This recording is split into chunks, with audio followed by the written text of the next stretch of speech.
ጤና ይስጥልን የተከበራችሁ ሬዲዮ ቤተሰቦችና አድማጮች የዕለቱን ዜናዎችን እናሰማችኋለን። ዜናውን እናሰማችሁን የሀብታሙ አሰፋና ታምሩ ግዳንን ባለንበት ሰዓት አቆጣጠር የዛሬ ሚያዝያ 13 ቀን 2017 ዓ.ም ዜናዎችን ከማሰማታችን በፊት አርዕስተ ዜናውን እናስቀድማለን። የአማራ ሕዝብ ህልውና ተጋድሎና ቀጣዩ እርምጃ፣ የባንኮች ስጋት፣ ቁም ነገረኛው ድምፃዊ፣ በኦሮሚያ ዩኒቨርሲቲ ተማሪዎች ስጋት፣ የሸዋው ጭፍጨፋና የአብይ ጄኔራል ማስተባበያ፣ የተማረከው ሻለቃ፣ ኤርትራና ህወሓት፣ የአቡነ ፍራንሲስ ስንብት የሚሉና ሌሎችም ወቅታዊ ዜናዎች ያሉን ዝርዝሩን እነሆ።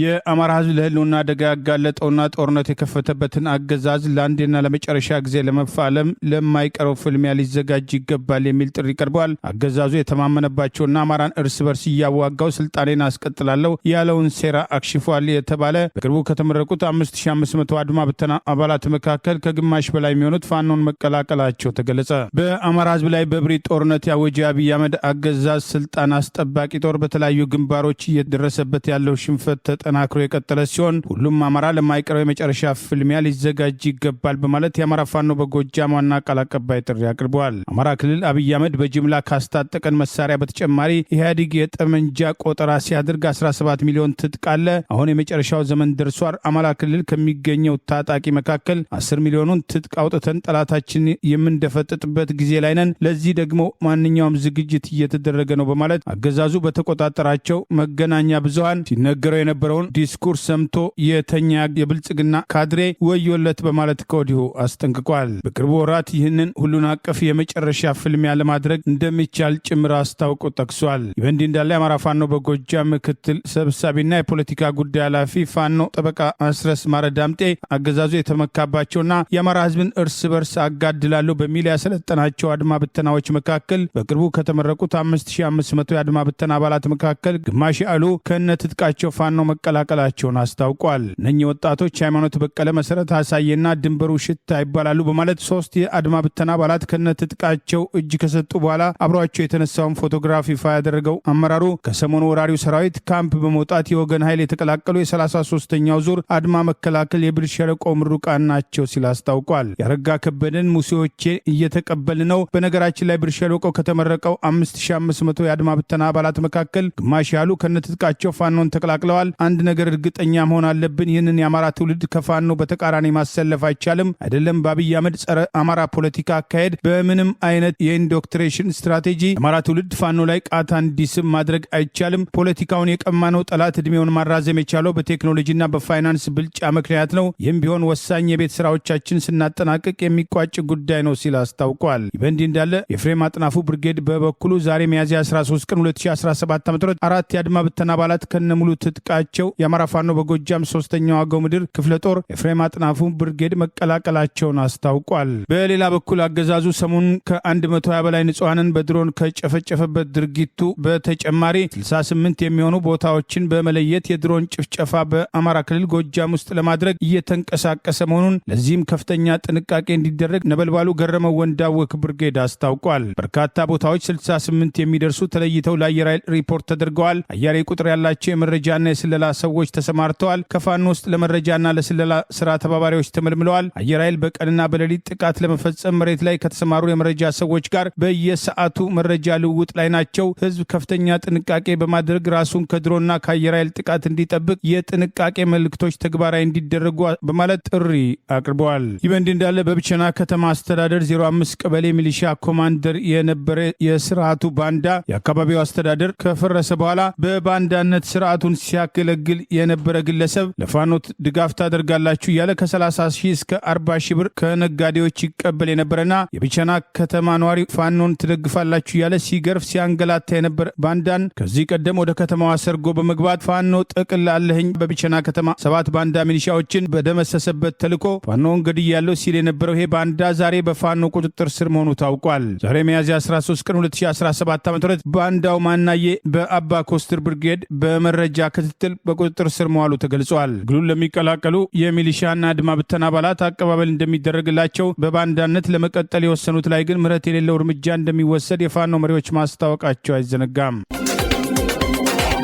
የኢትዮጵያ ብሔራዊ ባንክ ባወጣው የውጭ ምንዛሬም ጨረታ ላይ ግልጽነት ይጎድለዋል ሲሉ የዘርፉ ባለሙያዎችም ቅሬታቸውን አሰሙ። ካፒታል የእንግሊዝኛው ጋዜጣ ያነጋገራቸው ስማቸው እንዳይጠቀስ የፈለጉ የባንክ ባለሙያዎችም ባንኩ ለጨረታ ያቀረበውን ዋጋ ተቀባይነት ያገኘም ስለመሆኑም በግልጽም አይነገራቸውም፣ እንዲሁም የጨረታው ዝርዝር መረጃም ለሌሎችም አካላት ሊጋራም ስለሚችል ሁኔታ ያላቸውን ስጋትም መግለጻቸውን ጋዜጣው ዘግቧል። ሌሎች የባንክ ባለሙያዎች በበኩላቸው ባንኮቻቸው ያቀረቡትን ዋጋም ከአማካኝ በታች ወይም በላይ በመሆን ብቻ ያለ በቂ ምክንያት ከጨረታ ውጪ እየተደረጉ መሆናቸውን ቅሬታቸውን አሰምተዋል። ማዕከላዊ ባንኩም የጨረታውን ውጤትም ሲያሳውቅ ያሸነፉትና የተሸነፉ ባንኮች ዝርዝር እንደዚሁም የተሳተፉ ባንኮችን ጠቅላላ ቁጥር በግልጽም አለማሳወቁም የዘርፉ ባለሙያዎችም ስጋት እንዳደረባቸውም ገልጸዋል። በዚህ ምክንያት የባንክ ባለሙያዎችም ማዕከላዊ ባንክም የጨረታ ሂደቱን የበለጠም ግልጽም እንዲያደርግም ሁሉንም ውጤት በዝርዝር በግልጽነትም እንዲያሳውቅም ሲሉም ጥሪ ማቅረባቸውን ጋዜጣው ዘግቧል። በዚህ እንዳለ ብሔራዊ ባንክም ካለፈው ሐምሌ ወር ጀምሮ ያወጣው የውጭ ምንዛሬ ጨረታዎችም ሲያካሄድ የቆየ ሲሆን ባለፈው ሚያዝያ 9 2017 ዓ.ም የተካሄደው የቅርብ ጊዜ ጨረታም አራተኛው ሲሆን በዚህ ዘርፍም 26 ባንኮች በአማካኝ ለ1 የአሜሪካ ዶላር 131 ብር ከ495 ሳንቲም በማውጣትም 70 ሚሊዮን የአሜሪካን ዶላር መጫረታቸውም ታውቋል። ባንኮቹ የጨረታም ስርዓቱ ፍትሃዊና አስተማማኝ እንዲሆን ግልጽነትን ማረጋገጥ ወሳኝ መሆኑን በአጽንኦት መግለጻቸውን በጋዜጣው ላይ ተገልጿል። ብሔራዊ ባንክ ባከናወነው አራተኛ ዙር ጨረታ 26 ባንኮች በጨረታው የውጭ ምንዛሬ የተሳተፉ ሲሆን በቀጣይነትም ጨረታው ይኖራልም ተብሎም ይጠበቃል።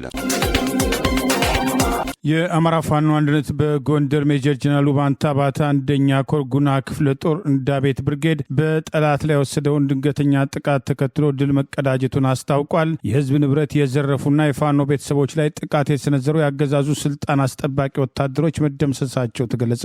የአማራ ፋኖ አንድነት በጎንደር ሜጀር ጀነራል ባንታ ባታ አንደኛ ኮር ጉና ክፍለ ጦር እንዳቤት ብርጌድ ዛሬም እንደ ትላንቱ ታሪክ ሰርተዋል በማለት ዛሬ ሚያዝያ 13 ቀን 2017 ባወጣው መግለጫ ከትላንት በስቲያ ሚያዝያ 11 ቀን 2017 ዓ.ም የዘረኛውና የጨፍጫፊው ስርዓት ወታደሮች የአርሶ አደሮችን መሳሪያ ለመክፈፍና የፋኖ አባላት ቤተሰቦችን በሬዎች አርዶ ለመብላት መነሻቸውን እንዳቤት ከተማ በማድረግ ከጠዋቱ 1 ሰዓት ተኩል አካባቢ ወደ ጃራ ገዶ ከተማና መርጂ ቀበሌ ስሜት ጊዮርጊስ፣ ምንዱቄ ማርያም፣ ወንድዬ ገብርኤል የተንቀሳቀሱ ሲሆን የእንዳቤት ብርጌድ አባላት በተናበበና በተቀናጀ መንገድ በወሰዱት የደፈጣ ጥቃት በጠላት ላይ ከፍተኛ ሰብአዊ ኪሳራ ማድረሳቸውን አስታውቋል። በዚህ ለሰዓታት በዘለቀ እልህ አስጨራሽ ውጊያ በጠላት ኃይል ላይ ከፍተኛ ሰብአዊና ቁሳዊ ኪሳራ የደረሰ ሲሆን በዚህም 9 ያገዛዙ ወታደሮች ሲደመሰሱ 7ቱ ከባድና ቀላል የመቁሰል አደጋ እንደደረሰባቸው የወጡበትን የዘረፋ ዓላማ ሳያሳኩ የቀረው ኃይል ወደ መጣበት መፈርጠጡን ይኸው መግለጫ አስታውቋል። የእንዳቤት ብርጌድ የእንዳቤትን ብሎም የአማራ ህዝብን ንብረትና ነጻነቱን ለማስጠበቅ እንደ ከዚህ ቀደም ወደፊትም በተጠናከረ መልኩ የሚቀጥል መሆኑን ለህዝባችን አበክረን እንገልጻለን በማለት ብርጌዱ ዛሬ ባወጣው መግለጫ ይፋ ያደረገ ሲሆን ለመላው ክርስትና እምነት ተከታዮችና ለአማራ ነጻነት የህልውና ትግል በዱር በገደሉ ለሚዋደቁ የህዝብ የቁርጥ ቀን ልጆች እንኳን ለጌታችን መድኃኒታችን ኢየሱስ ክርስቶስ የትንሣኤ በዓል አደረሳችሁ ማለት ውጊያ ላይ የሰነበተው ብርጌድ መረጃን መሰረት አድርጎ የአማራ ፋኖ አንድነት በጎንደር ሜጀር ጀነራል ባንታ ባተ አንደኛ ኮር ጉና ክፍለ ጦር እንዳቤት ብርጌድ በቃል አቀባዩ ፋኖ መምህር ፍቃዴ መኮንን በኩል ዛሬ ሚያዝያ 13 ቀን 2017 ባወጣው በዚሁ መረጃ መልካም ምኞቱን ገልጿል። ይህ በእንዲህ እንዳለ በደብረ ብርሃን ዙሪያ አንድ ያገዛዙ ሻለቃ በፋኖ ቁጥጥር ስር መዋሉ ታውቋል። ከደብረ ብርሃን ከተማ በቅርብ ርቀት ልዩ ስሙ ቀየት ተብሎ በሚጠራው አካባቢ ሻለቃ ጫኔ ለገሰ አሊ የተባለው የአብይ አገዛዝ ስልጣን አስጠባቂ ጦር መኮንን በፋኖ ቁጥጥር ስር መዋሉ ታውቋል። ከአዛዡ ጋር ተጨማሪ ወታደሮችና የጠላትን እቅድ ያሳያሉ የተባሉ ሰነዶች ጭምር በቁጥጥር ስር መዋላቸው ታውቋል። የአገዛዙ መስመራዊ መኮንኖች የበታች ሹሞች ጭምር በሰራዊት ውስጥ ያለው የመዋጋት ሞራል እየወደቀ መምጣቱን በከፍተኛ ማዕረግ ላይ የሚገኙ ጀኔራሎች በከተሞች ውስጥ እየተምነሸነሹ እነሱን ትርጉም አልባ ለሆነ ጦርነትና ከህዝብ ጋር ግጭት ውስጥ እንዲገቡ በማድረጋቸው በየጊዜው ከስልጣን አስጠባቂው ጦር ጋር የሚደመሰሱ ቁጥራቸው መጨመራቸው ስጋት ላይ እንደጣላቸውና በተናጠል የሚያደርጉትን እንቅስቃሴ ተከትሎ ይሄም ሻለቃ ከጥቂት ወታደሮች ጋር ሲንቀሳቀስ በተጠና እርምጃ በቁጥጥር ስር መዋሉ ታውቋል። የአብይ አገዛዝ ስልጣን አስጠባቂ ወታደሮች በየጊዜው የሚደርስባቸውን ጥቃትና ጉዳት ተከትሎ በሰላማዊ ሰዎች ላይ በቀል እርምጃ መውሰዳቸው ህዝቡ የጠላትን የመጣውን ወራሪ ኃይል ከመመከትና ከመታገል ውጭ አማራጭ እንደሌለው ተደጋግሞ ሲጠቀስ የቆየ ሲሆን ቢሞቱ ለቤተሰቦቻቸው መረጃ እንደማይሰጥ በስማቸው አለቆቻቸው እንደሚነግዱና ለአብይና ጓደኞቹ ስልጣን ስንል አልሞትም በማለት ከጊዜ ወደ ጊዜ መክዳት የጀመሩ ስልጣን አስጠባቂ ወታደሮችና አልፎ አልፎ መኮንኖች መኖራቸውን ስንዘግብ መቆየታችን አይዘነጋም። ወደ ማረሚያ ቤት በሄድኩባቸው ጊዜያትም ሰዎችን በተለያዩ ደንበኞችን ለማግኘት የሚሄድባቸው አጋጣሚዎች ብዙ ናቸው። በሄድኩባቸውም በተለያዩ ጊዜያትም የተለያዩ የሙድም መቀያየሮችን አስተውያለሁ። ድባቴም ተጫጭኗቸው ተጨናንቀው በትንሹም ተስፋም ተደስተውም ያውቃሉ። በተለይም የተከሰሱባቸው ወንጀሎችም ከባድ ያለ እንደሆነ የሚታይባቸው የስሜት መቀየር ከፍተኛ ነው። ውሳኔ ተሰጥቶባቸው ይግባኝ ክትትልም ላይ ያሉትም እንደዛው። ይህ ዛሬ የመጽሐፌ መነሻው ድምፃዊ ያሬድ ነጉም ቃሊቲ ማረሚያ ተቋም ገብቶም ለታራሚዎች ሙዚቃም አቅርቦ የተደሰቱትን ደስታ በቪዲዮ በገጹ አጋርቶ በማየቴ ነው። ታስሬ ባላቅም የታሰሩ ሰዎችን አውቃለሁ እያልሁ ተስፋ መቁረጥም፣ ድባቴም፣ ራስን መጥላትና ሌሎችም አሉታዊ ባህሪያትም የሚያስተውሉባቸው መሆኑን እሙን ነው። ደግሞ ትንሽዬም ተስፋም ፊታቸውን ታበራላቸዋለች። ለምሳሌም ይግባኛቸው ተቀባይነት አግኝቶም ቀጠሮ ይዤ መጥቻለሁ ካልኳቸው ፍርዱ የመሻሻል ተስፋ ያለው መሆኑን ከነገርኳቸው ፊታቸው ላይ የማየው ደስታም እና ፈገግታም አጃይብ ይመስለኛል። በእርግጥም እነዚህ ሰዎችም ጥፋትም አጥፍተዋል ተብሎ ተፈርዶባቸው የእስር ጊዜያቸውን እዚያው ተቋሙ እያሳለፉ ያሉ እንዲሁም የዋስትና መብትም ተከልክለው በችሎትም ክትትል ላይ ያሉም ይገኙበታል። እነዚህ ሰዎች በሞት እስካልተቀጡም ድረስ ወደፊት የፍርድ ጊዜያቸውን ጨርሰው በምህረትና በአመክሮ ወጥተው ማህበረሰቡን የሚቀላቀሉ ሰዎች መሆናቸው መገንዘብም ያስፈልጋል። ጥፋተኛ የተባሉ ሰዎችም እስረኞችን ማዝናናት ምን የሚሉትም ቅብጠት ነው የሚሉ አንዳንድ አሉታዊ አስተያየቶችን እየተመለከትኩኝ ሰንብቻለሁ። የሀገራችን ኢኮኖሚ ሁኔታ አስገድደውን እንጂም ሌሎችም የአውሮፓ እንደ ስዊድን፣ ኖርዌይ ባሉ ሀገራት እስረኛ መሆን መታደል ነው የሚያባልም መሆኑን ከተለያዩ መረጃዎችን ለማወቅም ችያለሁ። አንዷም እንደውም በቅርቡ የሆነ ፖድካስት ላይ እዚህ ሰርተን ከመኖር ዱባይ ብታሰር ይሻለኛል ብላ በመናገሯም ፈገግ ማለታችን የቀናት ትዝታ ነው። ሳጠቃልለው ማረሚያ ቤቶችን በቅርቡ በዶክተር በዛብህ ብርሃኑ የሚመራው ቡድን ነጻም የሕክምና ድጋፍም እንዳደረገው ሁሉም አርቲስቶችም የስነ ልቦና አማካሪዎችም መንፈሳዊ ሰዎችም ዘማሪያን እናም ሌሎችም በሙያቸው ቢያገለግሏቸው ነገ ታርሞ በሚወጣውና ወደ ማህበረሰቡ በሚቀላቀለው ሰው ላይ የሚያሳርፉት አሻራም ቀላል የማይባል መሆኑን አጽንኦት መስጠትም ያስፈልጋል። ድምፃዊ ያሬድ ነጉ ስላደረከው ድርጊትም ላደንቅህናም ላመሰግንም እወዳለሁ። ይህንን ማረሚያን በአንድም ሆነ በሌላም የሚጎበኝና የሚያቅም ሰው የሚረዳው እውነት ነው። ጠበቃና የህግ መምህር አበባየሁ ጌታ ለድምፃዊ ያሬድ ነጉ ከጻፉትም የግል ማስታወሻቸው የተቀነጨበ።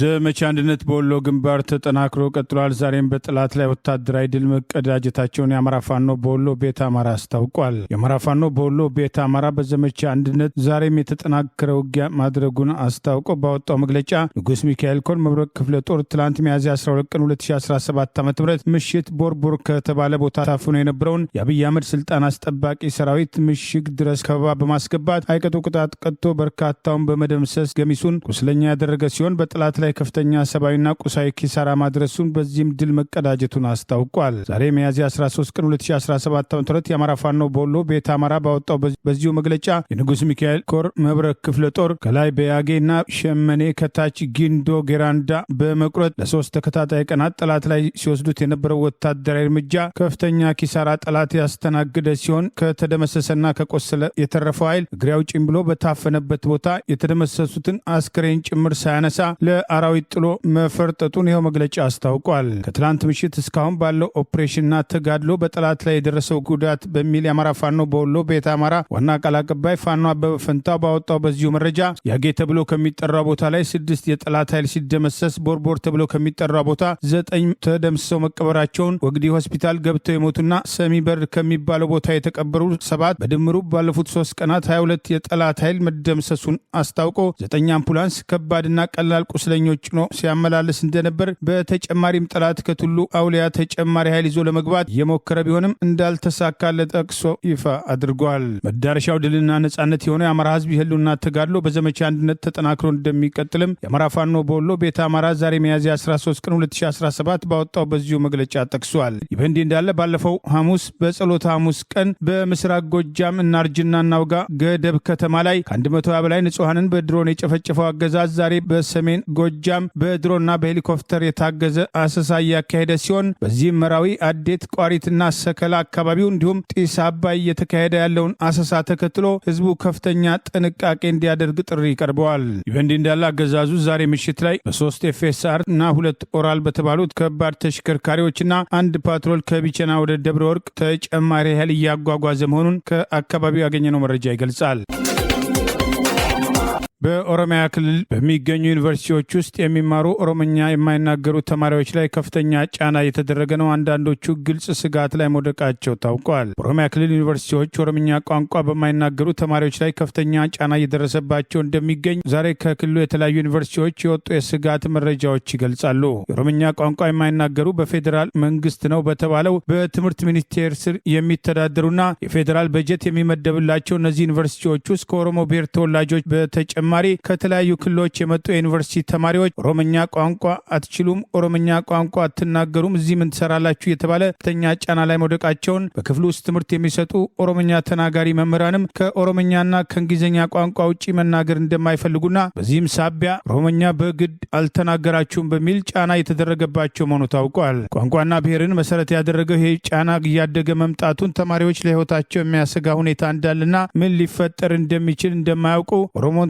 ላላችሁ ቋንቋውን አትናገሩም በሚል በጅምላ ፍረጃ ጫና የተደረገባቸው ሲሆን እነዚህ ጫናዎች በግልጽ ከሚታይባቸው ዩኒቨርሲቲዎች መካከል በአምቦ ዩኒቨርሲቲ፣ በሀሮማያ ዩኒቨርሲቲ፣ በቡሌ ሆራና በወለጋና በመቱ ዩኒቨርሲቲዎችም ያሉ ተማሪዎች በአሁኑ ወቅት ከፍተኛ ስጋት ላይ ወደቁ ሲሆን በሌሎችም በክልሉ የሚገኙ ዩኒቨርሲቲዎች ተመሳሳይ ጫናዎች እንዳሉ ታውቋል። ከክፍል ውጭም ግቢ ውስጥ ለምን ኦሮምኛ አትናገሩም በሚል የአካባቢው ተወላጅ የሆኑ የዩኒቨርሲቲ ተማሪዎችና ሰራተኞች ከላይ የወረደ ትዕዛዝ በሚመስል መንገድ ከቅርብ ጊዜ ወዲህ ከፍተኛ ጫና ማሸማቀቅ እያደረጉ መሆኑን እነዚሁ ተማሪዎች የባዕድነትና በገዛ አገራቸው ባይተዋር መሆናቸውን መግቢያ ማጣታቸውና መጨነቃቸውን ተከትሎ ከጊዜ ወደ ጊዜ ስጋታቸው እያየለ መምጣቱን ይሄው መረጃ ይገልጻል። የአፓርታይድ ስርዓት ያሉት ተማሪዎች ለምግብ ሲሰለፉ የኦሮምኛ ቋንቋ ተናጋሪ ለሆኑ ተማሪዎች በምግብ ቤትም ሆነ በተለያዩ የዩኒቨርሲቲዎቹ አገልግሎቶች ውስጥ ቅድሚያ እንዲሰጥ በማድረግ እንደ ሁለተኛ ዜጋና እንደማይፈለግ ሰው መታየታቸው በገዛ አገራቸው ባይተዋር መሆናቸው ይህኑ ተከትሎ ብሔርና ሃይማኖት ተኮር ዘለፋና ዛቻ እንደሚፈጸምባቸውና ምናልባት ይሄው ወደ ጥቃት ሊያድግ ይችላል የሚል ስጋት ያላቸው አንዳንድ ተማሪዎች ወደ ቤተሰቦቻቸው ትምህርታቸውን እየጣሉ ለመሄድ መገደዳቸው ታውቋል። ይህ እንዲህ እንዳለ አገዛዙ በአማራ ሕዝብ ላይ የከፈተውን ግልጽ ጦርነት ተከትሎ ትምህርት ቤቶችን ወደ ጦር ካምፕነት በመቀየር ወደ ጦር ካምፕነት የማይጠቀማቸውን ትምህርት ቤቶች በድሮና በከባድ መሳሪያ በማውደም በዚህ ዓመት ወደ ትምህርት ቤት የሚሄዱ ተማሪዎች ላይ ተመሳሳይ ጥቃት ለመፈጸም እቅድ እንዳለው በማወቅ ዋናው ጥቃቱ እንዳይደርስ የክልከላ እርምጃ የወሰደ ቢሆንም አገዛዙ በአሁኑ ወቅት በአማራ ሕዝብ ላይ የከፈተውን ጦርነት ተከትሎ ያሰበውን ውጤት ባለማምጣቱ ፋኖ ትምህርት እንዲቆም አድርጓል በማለት ዛሬም ወደ ጦር ካምፕነት የቀየራቸው ያወደማቸውና የዘረፋቸው ትምህርት ቤቶችን እየተጠቀመ በሚገኝበት ለፖለቲካ ትርፍ ቅስቀሳ ሲያደርግ ህዝቡ መጀመሪያ እናንተ ለቃችሁልን ውጡ፣ ያወደማችሁትን ትምህርት ቤት ስሩ ብሎ አንዳንድ ቦታዎች ላይ ጥያቄ መጠየቅ መጀመሩ ታውቋል። አገዛዙ በማንነት ተኮር ጥቃት ሲፈጽምባቸው ከነበሩ መካከል የዛሬ 6 ዓመት ከደምቢዶሎ ዩኒቨርሲቲ ታፍነው የደረሱበት ያልታወቀው ከ17 በላይ አማራ ብሔር ተወላጅ የዩኒቨርሲቲ ተማሪዎች ዛሬም የደረሱበት ያልታወቀ ሲሆን ከዛው ዩኒቨርሲቲ ውስጥ ታፍና ስቃይ እንደደረሰባት የገለጸችው ተማሪ ብርቱካን ተመስገን በቅርቡ በአገዛዙ ፖሊሶች በቁጥጥር ስር ሆና ከተደበደበች በኋላ እንድትናዘዝ የተደረገ ሲሆን በሽብር ክስ የተከሰሰች ሲሆን ከእሷ ጋር በአባሪነት የተከሰሱት የኢቢኤስ ጋዜጠኞችም በተመሳሳይ ሽብር ክስ ተከሰው ጊዜ ቀጥሮ እንደተጠየቀባቸው ጠቅሰን መዘገባችን አይዘነጋም። በተለያዩ ጊዜያት በሚሰጣቸው አነጋጋሪ አስተያየቶች የሚታወቀው አርቲስትም ሰለሞን ተካልኝ አረፈ። ፋጡማ ከሚባለው ዘፈኑም አንስቶም ሁሉም 00 በሚለው በስተመጨረሻም ስለ ቀድሞው የኢትዮጵያው ጠቅላይ ሚኒስትር አቶ መለስ ዜናዊ ተክለ ሰውነት በመስፈን አድናቂዎችና ተቺዎችን ያተረፈው ወደ ኤርትራም በመጓዝ ፕሬዚዳንት ኢሳያስ አፈወርቂን እጃቸውን በመሳም የሚታወቀው አርቲስት ሰለሞን ተካም ለጊዜው መንስኤው ባልታወቀ ሁኔታ በምድረ አሜሪካ ማረፉም ተሰምቷል። የሰሜኑ ደም አፋሳሽ ጦርነት በተካሄደበት ወቅት ከህወሓት ጎራ በመቆም በተለያዩ የተቃውሞ መድረኮች ላይ ብሔርን ከብሔር የሚያጋጩ በተለይ የአማራ ብሔርን ስም በመጥቀስም ተገቢና ከእውነታም የራቁ አስተያየቶችን በመስጠት የተወሰኑ ወገኖችን ለማስደሰት ብዙሃኑን ማህበረሰብን ቅር በማሰኘት የሚታማው ሰለሞን ተካልኝ በአንድ ወቅት ኢትዮጵያው ኔልሰን ማንዴላ መባልን በኋላም የዘር ፖለቲካ ውስጥ ገብቶም ከአርቲስትነት ያፈነገጠ መንገድን መምረጡ በርካታዎች ቅር ማሰኘቱን በተለያዩ ጊዜያት ከሚሰጡት አስተያየቶች ለማወቅም ተችሏል። ችሏል። የህዝባዊ ወያኔ ሓርነት ትግራይ ህወሓት ሊቀመንበሩ ዶክተር ደብረጽዮን ገብረ ሚካኤል አርቲስትም ሰለሞን ተካልኝ በትግራይ ክልል ህዝብ ጉዳይ የማይረሳም ታሪክ ሰርቷል፣ ሁሉም ተጋሮች የሰለሞንን ትግል አይዘነጉትም በማለትም ሐዘናቸውን ገልጸዋል። ሙሉጌታም ወልደ ጻዲቅ የተባሉ በአዋሳ ዩኒቨርሲቲ ቤተ መጻሕፍት ክፍል የመረጃ ባለሙያ ሰለሞን ተካልኝ በኢትዮጵያ ሙዚቃ በማህበራዊና ፖለቲካ ክንውኖች የፈጠረም ተጽዕኖ ፈጣሪ መሆኑ አይዘነጋም ብለውታል። ኑሮውን በሰሜን አሜሪካ አትላንታ ከተማ ያደረገው አርቲስትም ሰለሞን ተካልኝ ባለፈው ቀዳሚም ጤና እንዳልተሰማው ለአንደኛዋ ሴት ልጁ የእጅ ስልኳ ላይ በመደወል ወደ ድንገተኛ ሕክምና እየተጓዘ እንደነበረና እንደሚወዳቸው መግለጹን ዲደብሊው ከቤተሰብ አባላትም የተገኘ መረጃ በማለትም ዘግቧል። ሰለሞን ተካልኝ ይቅርታ መጠየቅ የሚገባውን የህብረተሰብ ክፍል በይፋ ይቅርታ በመጠየቅ አዲስ ሙዚቃን በማውጣት ወደ አገር ቤት ለመግባት ሰላማዊ ህይወት ለመጀመር በዝግጅት ላይ ነበር ያለው የቅርብ ጓደኛ መሆኑን የገለጸው ጋዜጠኛ አንተነ አብርሃም የቅርብ ወዳጁ የነበረው አርቲስት ሰለሞን ተካልኝ ምንም እንኳን በፖለቲካ አመለካከት ብንለያይም አርቲስት ሰለሞን ሞተ የሚለውን ዜና አሁንም ማመን አልቻልኩም በማለት ጋዜጠኛ አንተነ ድንጋጤውን አጋርቷል።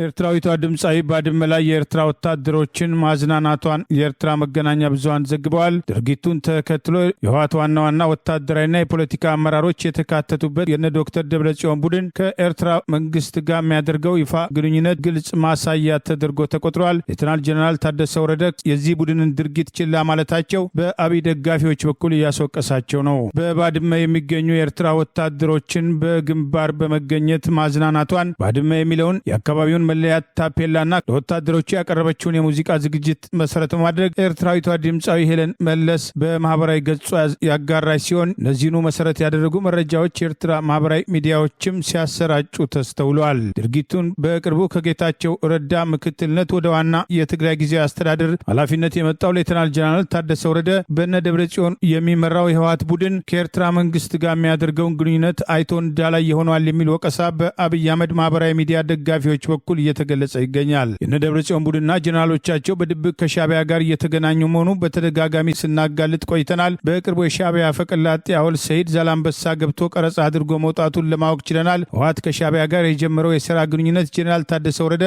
አጠናክሮ ቀጥሎታል በማለት የጌታቸው ረዳ ደጋፊ የነበሩና የትግራይ ብልጽግና ፓርቲ የሚባለው ከአብይ አህመድ ጋር ግንባር ፈጥሮ የሚሰራው ኃይል በማህበራዊ ሚዲያ ወቀሳ ሲያቀርብ አስተውለናል። ኤርትራዊቷ ዘፋኝ በባድመ የሚገኙ የኤርትራ ወታደሮችን ስታዝናና የሚያሳየው መረጃ ህወሓት በተለይም በጉልበት ተቆጣጥሯቸው የነበሩ ራያ ወልቃይትና ጠለምትን በተመለከተ ዛሬም ድረስ በጉልበት አካባቢዎቹን መልሶ ለማካለል ያለውን ፍላጎት ተከትሎ የተከዜ ዘቦች በወልቃይት መመረቃቸውን መሰረት በማድረግ በቅርቡ መግለጫ እስከ ማውጣት የደረሰበትን እርምጃ የሚያስታውሱ ወገኖች ህወሓት የአማራ ርስቶችን በጉልበት ለማካለል የወልቃይት የጠለምትና የራያ የአማራ ማንነት ጥያቄዎችን ደፍጥጬ በኃይል እቆጣጠራለሁ የሚለው ለትግራይ ወጣቶች የማያዋጣና እነሱ የፖለቲካ አጀንዳ መቀስቀሻ ያደረጉት መሆኑን በግልጽ እንደሚያሳይ በቅርቡ የተከዜ ዘብ ምርቃትን ተከትሎ በአማራ ክልል ወልቃይት የተከዜ ዘቦች ተመረቁ ተብሎ ተገለጸ በሚል ሲቀርቡ የነበሩ ቅሬታዎች አግባብ አለመሆናቸውን፣ በተቃራኒው የህወሓት መሪዎች ግን በባድመ ኤርትራ ወታደሮች የሚያደርጉትን እንቅስቃሴም ሆነ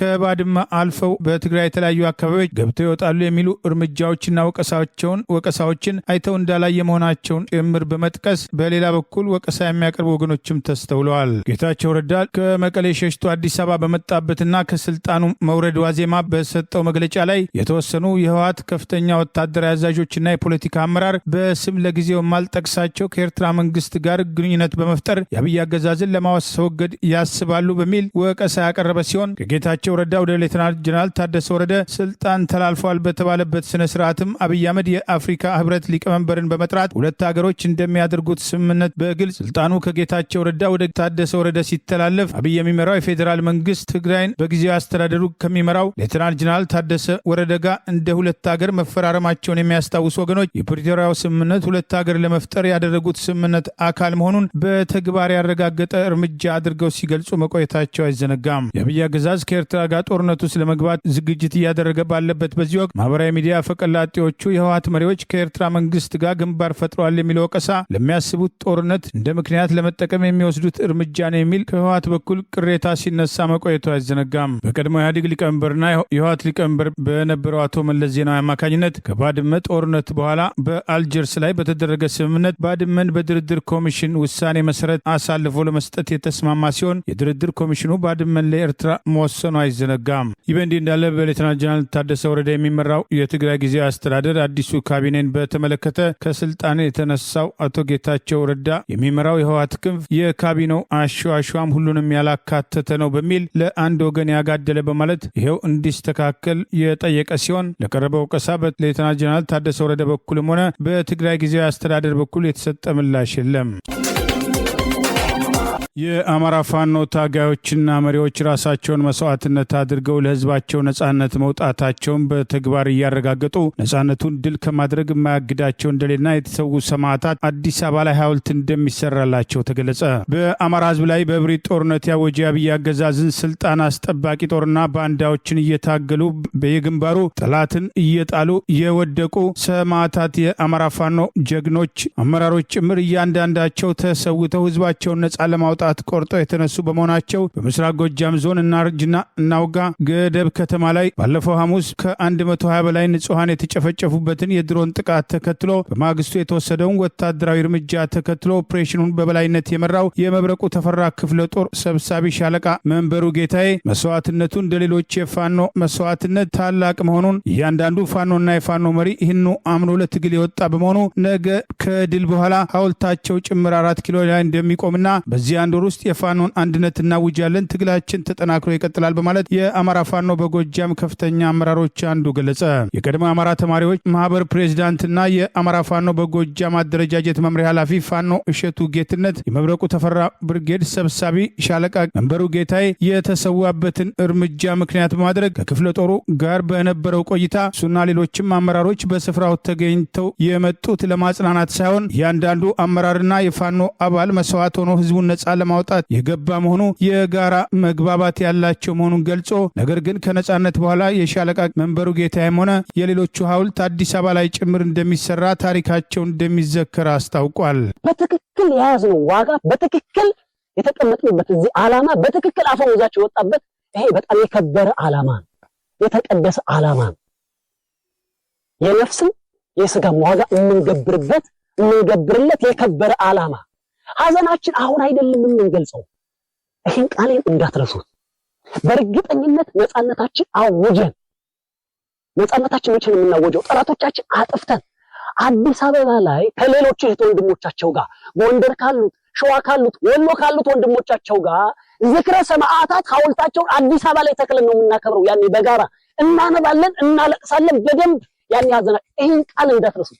የሚቀር ማንም አይቀርም ያቀር እርግጠኛው ነው የምነግራችሁ። 7-8 ምናምን አይደለም የወንድማችን 40 ሳናወጣ በዚህ መካከል በ30 ቀን ውስጥ አንድነታችን እናውጃለን እንደመለው አማራ። እርግጠኛው ነው የምናገረው። ከዛ ማግስት ምን አለ እምላችሁ ተንሳይ አለ፣ እምላችሁ ድል አለ፣ እምላችሁ ማሸነፍ አለ። ከዛ ማግስት ነው በጋራ ያን ዝክረ ሰማዕታት እዛ አዲስ አበባ ላይ ዛሬ ከሚሰድቡት ዛሬ ሁሉም ነገር አዛብ ምንድነው የኃጢአትን ፍትወታቸውን ከሚያረኩበት ከተማ ላይ ሐውልታቸውን አቁመን ነው ያን ሐዘናችን የምንወጣው። ስለዚህ ምን እናድርግ ነው አሁን ጥያቄው። እንደ መብረቁ እንደ ጎጃም እንደ አማራ ምን እናድርግ? በትላንትናው ዕለት በፑንትላንድ ራስ ገዝ ውስጥ የተገደሉት ኢትዮጵያው ዲፕሎማት ፋራህ አይዲ ጃማ ከግድያቸው ጀርባም የሶማሊያው አክራሪ ታጣቂ ቡድን አልሸባብ እጆች መኖራቸው ተገለጸ። በፑንትላንድ ላስ አኖድ የሚገኙት ባለስልጣናትም እንደገለጹት አልሸባብ ከግድያው ጀርባም እጆቹ መኖራቸውን ማረጋገጣቸውን የተለያዩ የራስ ገዟ ሚዲያም ዘግበዋል። የኢትዮጵያ ውጭ ጉዳይ መስሪያ ቤትም ሆነ የሶማሊላንድ ባለስልጣናት ይፋዊ መግለጫ ባይሰጡም ሶማሊላንድን በደቡባዊ በኩል ከኢትዮጵያ ጋር በመታዋስነው ምስራቅም ሶል አስተዳደር አቃቢ ጀነራል አቪ ጋዲ ሃይ ለአካባቢው መገናኛ ብዙሃን በሰጡት አስተያየትም ፋራህ አይዲድ ጃማ ማንነታቸው ባልታወቁ ኃይሎች መገደላቸውን፣ እነዚህ ታጣቂ ኃይሎችም የአልሸባብ ታጣቂ አባላት ሳይሆኑ እንዳልቀረም እስካሁን ድረስም አለመያዛቸውን አረጋግጠዋል። በላስም አኖድ ከተማ የነበሩትም ኢትዮጵያው ዲፕሎማት ፋራህ ታፍነው ከተወሰዱ በኋላ ክፉኛ መደብደባቸውን ከዚያም በኋላ መገደላቸውና አስክሬናቸውም ተጥሎ መገኘቱን ሆርን ዲፕሎማት ድረገጽ ባለስልጣናትን ጠቅሶም ዘግቧል። የኢትዮጵያው ዲፕሎማትም ታፍኖ መወሰድም ቶርቸር ተደርጎ በስተመጨረሻ መገደል በአካባቢው የደህንነት ስጋትን መፍጠሩን አመላካች ነው ሲል ሆርን ዲፕሎማትም በዘገባው ላይ አክሏል።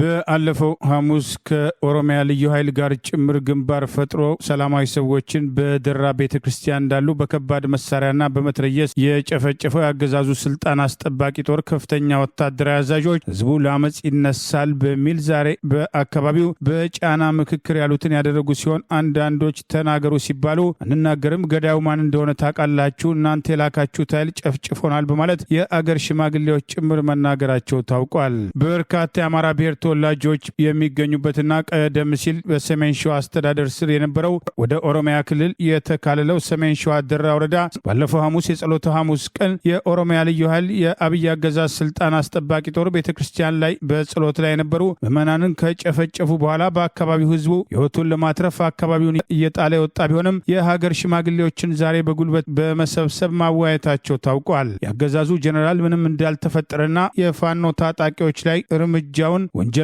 ለመሸፋፈን የሞከረ ቢሆንም የአገር ሽማግሌዎቹ ከዚህ በኋላ ምን ቀርቶናል፣ ከፈለጋችሁ እዚህ ግደሉን፣ ጨፍጭፋችሁናል በማለት በቤተ ክርስቲያን ላይ የተፈጸመውን ግድያ በተመለከተ አውግዘዋል። የአማራ ፋኖ በሸዋ ቀደም ሲል በአማራ ክልል ደራ ወረዳ ሚያዝያ 9 ቀን 2017 ዓ.ም ባለፈው ሐሙስ በሃዲዮ ቀበሌ ገብረ ክርስቶስ ቤተ ክርስቲያን፣ በገብሩ ቀበሌ አማኑኤል ቤተ ክርስቲያን እንዲሁም በ01 ቀበሌ ጊዮርጊስ ቤተ ክርስቲያን በክርስትና ሃይማኖት ተከታዮች ወይም አማኞች ላይ አብይ አህመድ አገዛዝ የሰሞነ ሕማማትን ስርዓት በቤተ ክርስቲያን ለማከናወን ስግደት በተሰባሰቡ ምዕመናን ላይ እጅግ ነውረኛና አሳፋሪ ግፍ ፈጽሟል በማለት የተፈጸመውን ጭፍጨፋ በተመለከተ አስቀድሞ ማጋለጡ አይዘነጋም። የአማራ ፋኖ በሸዋ አስቀድሞ አውጥቶት በነበረው መረጃ ይህ ግፍና ሰቆቃ የተፈጸመው አንድ ሀገር አስተዳድራለሁ ከሚል ወንጀለኞችና የሃይማኖት ጠሉ ስብስብ ነው። ፈጣሪያቸውን ለማመስገን ህማሙን ለማሰብ ራሳቸውን በጾምና በስግደት ደፋ ቀና ብለው የሃይማኖት ስርዓታቸውን በማከናወን ላይ ባሉ ምስኪን ህዝብ ላይ በተለመደው ግብሩና ማንነቱ ምንም የፋኖ እንቅስቃሴ በሌለበት ቦታ የአንድ ጄኔራል ደህንነት ለመጠበቅ ሲባል ከባድ መሳሪያዎችን በመጠቀም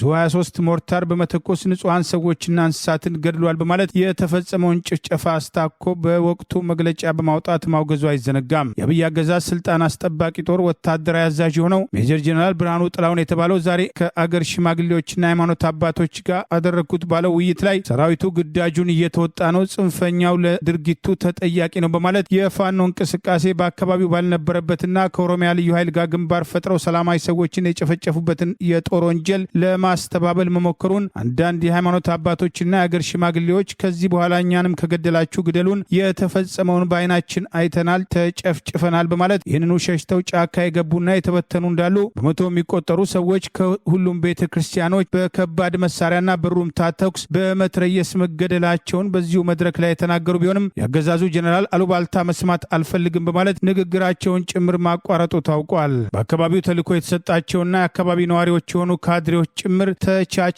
ኖረናል፣ የተፈጠረው ችግር ተፈጥሯል፣ አሁን በሰላም አብረን መኖር እንችላለን በሚል የአገር ሽማግሌዎችና ሃይማኖት አባቶችን ጭምር ለማግባባት የሞከሩ ቢሆንም እኛንም ነገ መቼ እንደምትጨርሱን አናቅም፣ ከዚህ በኋላ የምንፈራው ነገር የለም በሚል በግልጽ በህዝቡ ላይ የተፈጸመውን ጥቃት መናገራቸውና የደራ ወረዳ ዋና አስተዳዳሪ የተባለው መስፍን ታዬ እኚህ ጄኔራል የሚናገሩትን ስሙ፣ እውነተኛው ጉዳይ እሳቸው የሚናገሩት ነው በማለት በአይናቸው ያዩትን ጭፍጨፋ ለማስተባበል መሞከሩም ታውቋል። አገዛዙ በአማራ ህዝብ ላይ የከፈተውን ጦርነት ተከትሎ በሰላማዊ ሰዎች ላይ የበቀል እርምጃ ሲወስድ የቆየ ሲሆን ባለፈው ሐሙስ በህማማት ቀን በሰሜን ሸዋ ደራ በሰላማዊ ሰዎች ላይ በቀጥታ በከባድ መሳሪያና በሩምታ ተኩስ በምስራቅ ጎጃም እናርጅና እናውጋ ገደብ ከተማ ላይ በድሮን ከ120 በላይ ንጹሐንን መጨፍጨፉ አይዘነጋም። የሮማ ካቶሊካዊት ቤተክርስቲያን አባት አቡነ ፍራንሲስ ከዚህ ዓለም ድካም አረፉ። ብፁዕ አቡነ ማትያስን ጨምሮ የሃይማኖት አባቶች፣ የዓለም መሪዎችና ምዕመናን ሐዘናቸውን እየገለጹ ይገኛሉ። በከባድ የጤና ችግር ምክንያት በሕክምና ላይ የቆዩት የ88 ዓመቱም የመጀመሪያው የደቡብ አሜሪካዊ የአርጀንቲናው የካቶሊክ ቤተክርስቲያን መሪዋ አቡነ ፍራንሲስ በትላንትናው ዕለት በቅዱስ ጴጥሮስ አደባባይ ለተሰበሰቡ ህዝበ ምዕመናን በአካል ተገኝተው የትንሣኤ በዓልን መልእክትም ካስተላለፉ በኋላ እኛም እንደዘገብነው ዛሬ በትንሣኤው በዓል ማግስት ዜና እረፍታቸው በብፁዕ ካርዲናል ፋሬል አማካኝነት ለእምነቱ ተከታዮችና ለዓለም ህዝብም ይፋም ተደርጓል። የአቡነ ፍራንሲስ ዜና እረፍትን ተከትሎ የተለያዩ መሪዎችም የሐዘን መግለጫ ያስተላለፉ ሲሆን የኢትዮጵያ ኦርቶዶክስ ተዋሕዶ ቤተክርስቲያን ቀዳማዊ ፓትርያርክ ብፁዕ ወቅዱስ አቡነ ማትያስ በአቡነ ፍራንሲስ ህልፈት የተሰማቸውን ጥልቅ ጥልቅ ሐዘን ለመላው የሮማ ካቶሊካዊት ቤተክርስቲያን መሪዎችና በመላው ዓለም ለሚገኙ ምዕመናን እንደዚሁም በኢትዮጵያ ላሉ ካቶሊካውያን በኢትዮጵያ ኦርቶዶክስ ተዋሕዶ ቤተክርስቲያን ስም ገልጸዋል። የሆላንዱ ጠቅላይ ሚኒስትር ዲክ ሴኮፍ ፖፕ ፍራንሲስ በሁሉም መስኮች የህዝብ ሰው ነበሩም ብለዋቸዋል። የአውሮፓ ፓርላማ ፕሬዚዳንት ሮበርት ሜቴሌኬስ በበኩላቸው አቡነ ፍራንሲስ የሌሎችንም ገጽ የሚያጎላው ፈገግታቸው በመላው ዓለም ሚሊዮኖችን ለመማረክ የቻለ ነው በማለትም አወድሰዋቸዋል። የስዊዘርላንዱ ፕሬዚዳንት ካርል ኬለር ሱተር ፖፕ ፍራንሲስ መንፈሳዊ መሪ፣ የማይደክማቸው የሰላም አርበኛ በማለትም ዘክሯቸዋል። የእስራኤሉ ፕሬዚዳንት አይዛክ ሃርዞግ በበኩላቸው ሊቀ ጳጳስ ፍራንሲስ ወሰን የሌለው ርህራሄ ባለቤት ነበሩም በማለትም አወድሰዋቸዋል። የስኮትላንድ ተቀዳሚ ሚኒስትር ጆን ስዌንም የሰላም የመቻቻልና የእርቅ ድምጽ ነበሩ በማለትም አቡነ ፍራንሲስን ዘክረዋቸዋል። የአሜሪካው ምክትል ፕሬዚዳንት ዴጂም ቬን ከትንሣኤ በፊትም ሳገኛቸው በእጅጉ መታመማቸውን ተረድቻለሁ። ይሁን እንጂ እሳቸውን በአይነ ስጋ በማግኘቴም እድለኛ ነበርኩ። በዓለም ላይ በሚገኙ አድናቂዎቻቸው፣ ተከታዮቻቸው ልቤ የተሰበረ መሆኑን መግለጽ እፈልጋለሁም ብለዋል። ነፍሶት በሰላም ትረፍ ሬስት ኢን ፒስ በማለት በማህበራዊ ትስስር ገጻቸው ያጋሩት የአሜሪካው ፕሬዚዳንት ዶናልድ ትራምፕ ብፁዕነታቸውን እግዚአብሔር ይባርካቸው፣ ለተከታዮቻቸውም እንደዚሁ መጽናናት ይስጣቸውም ብለዋል። ከዚህ ቀደም በግል እንዳገኟቸው የገለጹት የአሜሪካው የቀድሞ ፕሬዚዳንት ጆ ባይደን አቡነ ፍራንሲስ የዘመናችን የለውጥ ሰዎች መካከል ሆነው ይታወሳሉ። ይህ ልዩ ባህሪያቸው ከእርሳቸው ከቀደሙት የሃይማኖት አባቶች ጋርም ሲነጻጸር አቡነ ፍራንሲስ የተለዩ ያደርጋቸዋልም ብለዋቸዋል። የእንግሊዙ ንጉሥም ቻርልስ ሶስተኛው አቡነ ፍራንሲስ ለቤተ ክርስቲያኒቱ አንድነት፣ የእምነት ጽናት ደከመኝ ሰለቸኝ ሳይሉ ያገለገሉ አባት ናቸው በማለትም ዘክራቸዋል። ታዋቂዋ ጥቁር አሜሪካዊት ጋዜጠኛም ውፒ ጎልድበርግ አቡነ ፍራንሲስ ለአማኙም ሆነ ለኢአማኙም ቅርብ የሆኑ የጌታ የኢየሱስ ክርስቶስ አስተምሮትን ጠንቅቀው የተረዱ እንደ 23ኛው ፖፕ ጆን የሚመሳሰሉ የስብዕና መለኪያ ነበሩ በማለትም ቀደም ሲል ከአቡነ ፍራንሲስ ጋር የተነሷቸውን የጋራ ማስታወሻን በማጣቀስም አድናቆቷን ገልጻለች። የናይጄሪያው ፕሬዚዳንት ቦላም ቲንዱ አቡነ ፍራንሲስ የድሆችም የተገፉ አባትም ሲሏቸው፣ የደቡብ አፍሪካው ፕሬዚዳንት ሲሪል ራማፎዛ እንዲሁ የእኩልነት አባት ነበሩም ብሏቸዋል። ለዛሬ ያሉን ዜናዎች እነዚህ ናቸው። ዜናውን ስታደምጡ ለቆያችሁ የህብር ሬዲዮ ቤተሰቦችና አድማጮች ምስጋናችን ድረሳችሁ። የህብር ሬዲዮ ኦፊሻል ዩቲዩብ ቻናላችንን ሰብስክራይብ ያላደረጋችሁ ሰብስክራይብ በማድረግ በተጨማሪም የደውል ምልክቱን በመጫን የህብር ሬዲዮ ቤተሰብ እንድትቀላቀሉ በአክብሮት እንጋብዛለን። እንደ ወትሮ ሁሉ የህብር ሬዲዮ ቤተሰቦች ፕሮግራሞቻችንን ላይክ በማድረግ ሼር በማድረግ አስተያየቶቻችሁን በመስጠት አብሮነታችሁን እንድትገልጹ በአክብሮት እንጠይቃለን። በድጋሚ እናመሰግናለን። ጤና ይስጥልን። ቸር እንቆይ።